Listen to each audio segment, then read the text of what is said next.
Assalamualaikum warahmatullahi wabarakatuh. Alhamdulillah pada kesempatan kali ini kita berada di rumahnya Bapak Sarinto di Dukuh Magersari 1, Desa Bendan, Kecamatan Manis Renggo, Kabupaten Klaten, Jawa Tengah. Ya, kita alhamdulillah terima kasih Pak Sarinto telah diberikan kesempatan kami berada di rumah Bapak bersilaturahmi. Assalamualaikum Pak. Waalaikumsalam warahmatullahi wabarakatuh. Bagaimana kabarnya? Sehat Pak? Ya alhamdulillah sehat Pak. Sehat, alhamdulillah. Ini kita akan ngobrol-ngobrol nih Pak, tanya-tanya seputar aktivitas Bapak dan juga kegiatannya ngajinya Bapak ini. Mohon maaf sebelumnya mungkin perkenalan dulu nih Pak. Bapak usia pinten Pak? 65 tahun. 65 tahun. 65 tahun, kemudian putra bro? 2. Putra 2, lajeng Cucunya 3. Cucu 3, Masya Allah. Oke. Berarti sekarang sudah pensiun ya Pak ya? Pensiun sudah 8 tahun Pak. 8 tahun yang lalu sudah pensiunnya 8 tahun yang lalu. Kemudian dulu berarti tugasnya dinasnya di mana Pak? Bukannya terakhir di Kecamatan Kemalang. Di Kecamatan Kemalang. Jadi bertugas di pegawai negeri di kantor Kecamatan Kemalang. Alhamdulillah. Berarti apa namanya biasanya kan bertugasnya tuh berpindah-pindah Pak ya dari kecamatan ke kecamatan, dari dinas ke dinas ya Pak ya. Oke. Kemudian kegiatannya apa nih Pak sekarang ini setelah pensiun atau purna nih? Ya kegiatannya di rumah cuma bersih-bersih Pak sama ngomong cucu. Ngomong cucu, kadang-kadang juga di kegiatan di masjid ya Pak ya, di masyarakat gitu. Oke. Aktif juga berarti Pak di masjid Pak ya sekarang? Ya aktif Pak. Ada ikut pengurus takmir juga Bapak? Ya ikut Pak. Oh gitu. Oke. Alhamdulillah. Saya dengar juga Bapak juga masih mempertahankan olahraga juga nih Pak? Iya Pak. Apa saja Pak olahraganya Pak? Olahraganya ya kalau bangun pagi bakdo subuh itu jalan-jalan kaki itu cuma dekat-dekat ini saja. Di sini jalan-jalan. Di samping itu saya goes Pak. Goes ya? Iya goes. Sepeda. Sendiri atau ada temannya? Ada temannya Pak. Satu grup itu 13 orang. 13 orang selalu bersama diajak selalu bersama itu jadwalnya seminggu 3 kali Pak. Selasa, Kamis sama Sabtu. Masya Allah. Terus lainnya itu? Itu selain goes saya renang Pak. Berenang juga? Berenang juga ya. Allah, ini di Umbul Pluneng Pak. Di Umbul Pluneng Klaten ya. Apa namanya Kebonarum Klaten ya. Baik, berarti makanya ini sehat selalu ini Pak. Ya alhamdulillah Pak. Sampai ini sekarang masih sehat selalu. Alhamdulillah. Jadi ini yang menjaga kesehatan ini salah satu tips juga nih teman-teman sekalian bagi bapak-bapaknya atau orang tuanya yang sudah berusia ya 40 tahun ke atas atau 50 tahun ke atas, ini bisa mencontoh bagaimana Pak Sarinto ini menjaga kesehatannya. Salah satunya adalah berolahraga. Ini sampai ada 3 jenis olahraga yang Pak Sarinto di usia 65 tahun ini beliau tekuni ya. Kalau selain olahraga apa lagi Pak? Barangkali mungkin makanan, ya, cuma itu Pak. Kalau di rumah ya bersih-bersih itu. Oh gitu. Kalau pantangan makanan nggak ada pantangan Pak? Makanan nggak ada Pak. Pedoman saya asalkan diimbangi dengan olahraga itu kan sehat. Nggak usah pakai pantangan nyeri ini nyeri itu nggak usah. Ya, apalagi kalau pola tidur juga sudah teratur ya Pak ya. Tidak kalau banyak tidur itu malah ya? kurang Pak tidurnya. Oh gitu. Yang sehat itu katanya 7 jam sampai 8 jam. Tapi saya tidur cuma kurang lebih 5 jam Pak. 5 jam? Ya jam misalkan jam 10 malam itu tidur, nanti jam 2 sudah bangun. Terus siang nggak tidur lagi siang ya? Enggak, sudah. Sudah cukup ya? Jarang-jarang Pak tidur siang itu. Ya insya Allah kalau sudah ada di waktu-waktu itu sudah cukup Pak. Yang nggak baik kan bila tidurnya itu sering dipakai untuk begadang gitu loh malam, itu yang malah nggak baik. Usia Bapak itu memang cukup lah tidur untuk seperti itu, jam 10 sampai jam 2 itu sudah sehat insya Allah. Makanya nih salah satu tipsnya nih, beliau tidurnya teratur, kemudian olahraga gitu ya, kemudian juga aktivitas dengan masyarakat, jadi alhamdulillah sehat. Baik Pak, kita juga ingin tanya juga nih Pak Sarinto, terakhir kan belajar membaca Al-Quran ya dengan Ustadz Giatno ya Pak? Giatno ya. Ustadz Giatno. Itu bagaimana Pak itu Pak? Ceritanya belajar membaca Al-Quran dengan Ustadz Giatno itu awal mulanya bagaimana Pak? Atau sejak kapan Bapak belajar membaca Al-Quran dengan Ustadz Giatno? Dengan Pak Giatno itu kurang lebih dari sekarang sudah 4 bulan lebih Pak. 4 bulan yang lalu ya belajarnya lebih, dengan Ustadz Giatno ini? Ya. Oh gitu. Itu karena saya juga ingin belajar baca Quran Pak. Katanya kalau besok kalau mati alam kubur itu yang damping itu Al-Quran gitu katanya. Yang membuat alam kubur menjadi terang benderang, yang menerangi adalah yang membela waktu ditanya malaikat mungkar dan nakir itu yang membela katanya Al-Quran ya. Itu yang saya membuat pengen bisa baca Quran gitu. Tapi kok baru 4 bulan yang lalu itu gimana itu Pak? Bapak berarti kan baru 65 tahun ini Bapak tergeraknya ingin bisa baca Quran itu, boleh tahu Pak cerita awalnya apa yang membuat Bapak ingin banget bisa baca Quran itu? Ya itu Pak yang saya utarakan tadi itu. Gitu. Atau apa yang menyebabkan Bapak sebelumnya itu belum belajar baca Quran itu, kenapa itu? Karena juga belum bisa Pak. Belum bisa baca Quran. Itu pernah anak saya mengajari baca Quran, tapi putranya Bapak mengajarkan anak baca saya Quran sendiri, tapi belum sampai baca Quran itu. Oh, masih awal-awal ya. Baru awal-awal itu baca menghafal huruf abjad Arab itu, terus huruf digandeng-gandeng. Oh gitu. Itu baru belum tuntas ya. Iya. Nah, itu usia berapa itu putra Bapak mengajari Bapak waktu itu? Waktu itu anak saya umur 27 tahun. Oh, berarti Bapak juga memang sudah di atas 50 tahun ya belajarnya waktu itu. Udah 60 tahun, Pak. 60 tahun. Baru 3 tahun yang lalu, 2 tahun yang lalu. Makanya. Itu belum sampai bisa baca Quran, belum sampai. Terus Covid itu Pak, terus berhenti. Gitu. Selama 2 tahun kan pasti nggak pernah baca itu. Jadi mulai dari nol lagi saya belajar sama Pak Giatno itu. Oh gitu. Ya. Oke.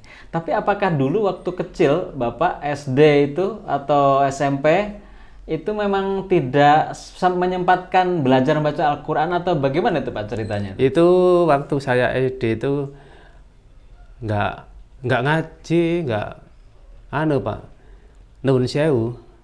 Orang tua saya itu nggak sholat. Jadi waktu saya SD ya kelas 4, kelas 5 itu teman-teman saya ikut belajar ngaji. Saya nggak boleh sama orang tua karena nggak boleh karena orang tua sih penting le sekolah. Yang penting sekolah saja. Baca Quran nanti dulu carry besok saja gitu. Oh gitu ya Allah. Nah ini dan ternyata yang seperti itu zaman dulu ada ya Mas, banyak ya Pak ya. Banyak orang tua Pak. yang banyak, nanti Pak. baca Quran nggak begitu penting lah ya, mungkin yang penting sholat gitu. Yang penting baca sekolah gitu ya Pak ya. Iya. Oh berarti Bapak waktu itu juga memang belum sholat ya Pak ya? Belum sholat Pak. Sampai kapan tuh Bapak belum sholat itu sampai? Saya sholat itu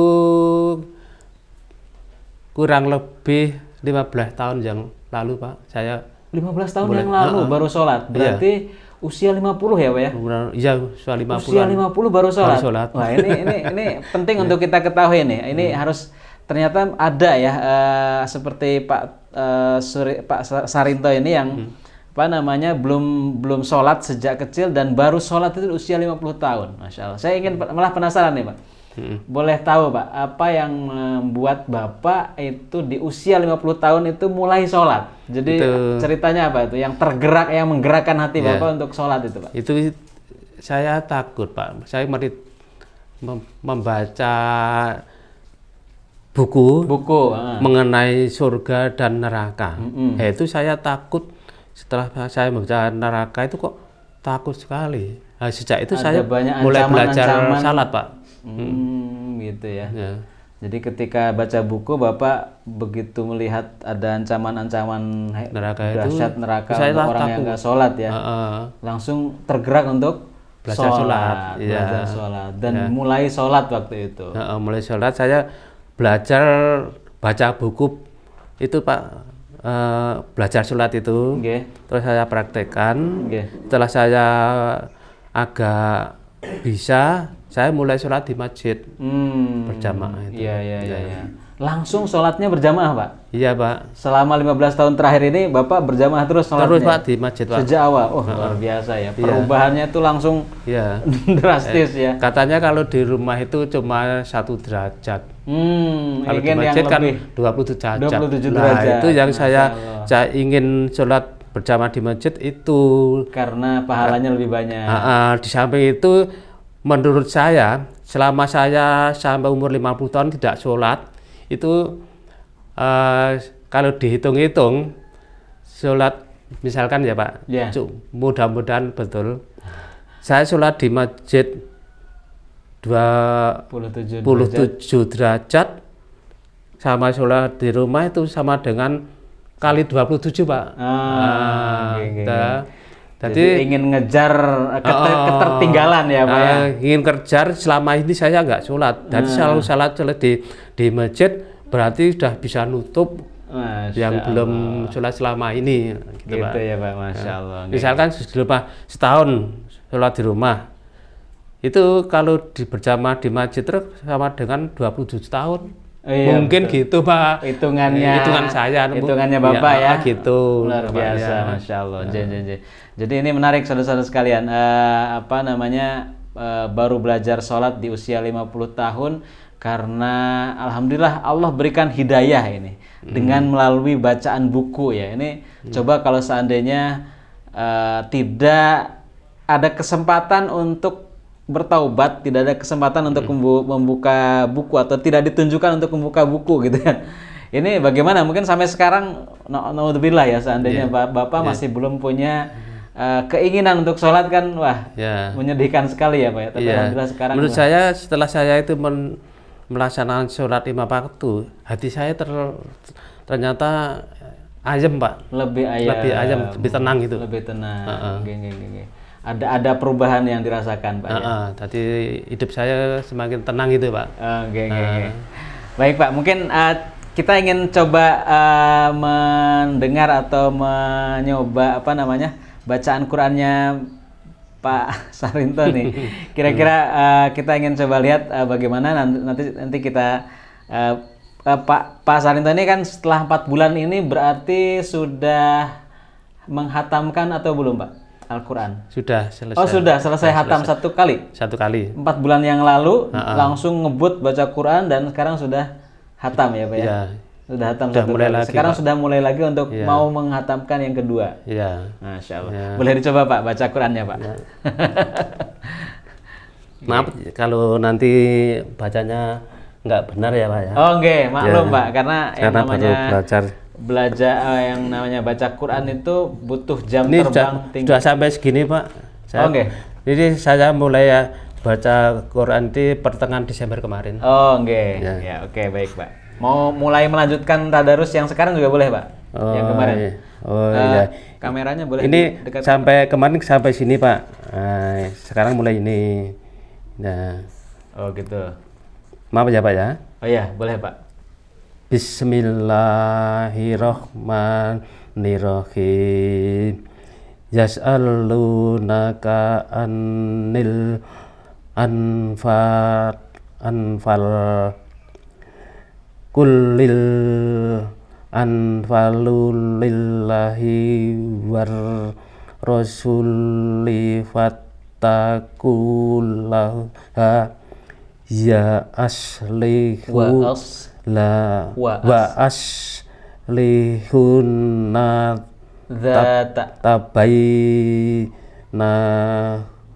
bainikum walaslihu wa aslihu tatap bainikum Wa'ati mullaha war rasulahu in kuntum mu'minin. Alhamdulillah. Nah, cekap. Udah Pak ya? Lumayan Pak, alhamdulillah. Artinya untuk yang baru bisa baca Quran itu bacaan Bapak sudah termasuk lumayan. Memang masih ada banyak kesalahan atau masih belum benar. Termasuk tapi itu sok gitu Pak. Salah antara baca na sama ba. Kan sama, tapi titiknya di atas sama di bawah itu. Gitu. Ya maklum Pak. Ya. Memang kalau baca Quran itu tidak bisa langsung lancar. Harus banyak banyak latihannya atau banyak bacanya, jam terbangnya lah gitu ya. Semakin sering nanti semakin lancar. Ini kan Bapak ibaratnya baru hatam 1 kali. Nanti kalau sudah 3 kali, 5 kali, 10 kali ya udah lancar Pak ya. Lancar gitu insya Allah. Insya Allah. Baik Pak, berarti dulu Bapak belajar dengan Ustadz Giatno itu masih ingat nggak Pak? Berapa kali pertemuan sampai Bapak berani buka Quran itu Pak? 5 kali pertemuan Pak. 5 kali saja ya? 5 kali. 5 kali saya sudah bisa baca Quran tapi cuma 1 kata, 2 kata itu Pak. Iya. Nanti tulis mulai 2 kata, terus 3 kata, 4 kata itu gitu, Pak. Terus berarti 1 ayat gitu. Alhamdulillah. Jadi cepat sekali ya Pak ya. 5 kali pertemuan. Tapi saja. Walaupun cepat sudah khatam, tapi belum benar Pak. Belum benar 100% Pak. Memang metode rubaiyat itu disusun untuk bukan membentuk langsung mahir. Tapi yang penting bisa dulu dan ada kepedean ya, percaya diri yang belajar itu sudah percaya dirinya bahwa bisa membuka Quran dan membaca Quran walaupun memang belum benar, yang belum begitu sempurna itu sudah biasa. Baik, berarti kesannya Bapak menurut Pak Sarinto ini metode rubaiyat ini metode yang cepat ya Pak ya? Cepat Pak, cepat bisa. Selain cepat gimana Pak? Cepatnya? Selain cepat, menurut jenengan kesannya belajar dengan metode rubaiyat bagaimana? Ya, di samping cepat bisa baca Quran, saya merasa senang Pak. Senang sudah bisa baca Quran walaupun benar-benar 100%, tapi merasa senang Pak. Gitu. Jadi hampir setiap malam itu saya sholat tahajud itu saya sempatkan pasti baca Quran Pak. Gitu. Jadi baca Qurannya setelah tahajud Pak ya? Iya, itu yang paling banyak Pak. Yang paling banyak setelah sholat tahajud. Di luar kalau itu? Kalau sholat tahajud itu bisa baca sampai 2 lembar, 3 lembar. Tapi kalau sholat maghrib cuma paling 1 lembar, 2 lembar. Gitu. Oke. Kalau menurut Pak Sarinto ini ada perbedaan nggak perasaan atau kemudian perubahan dalam hidup Bapak setelah baca Quran ya? Karena kalau Bapak merasakan lebih tentram ketika setelah sholat ya.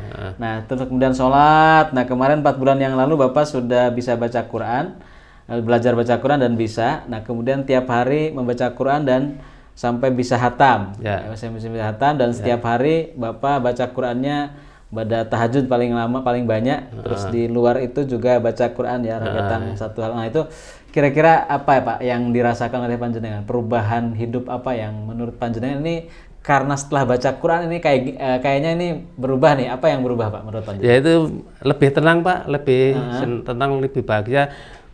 Jadi orang apa itu ya namanya? Sabar Pak. Menghadapi masalah ini jadi sabar, nggak mudah emosi Pak. Gitu. Sebelumnya memang ya, mudah. Kadang-kadang jadi gitu ya.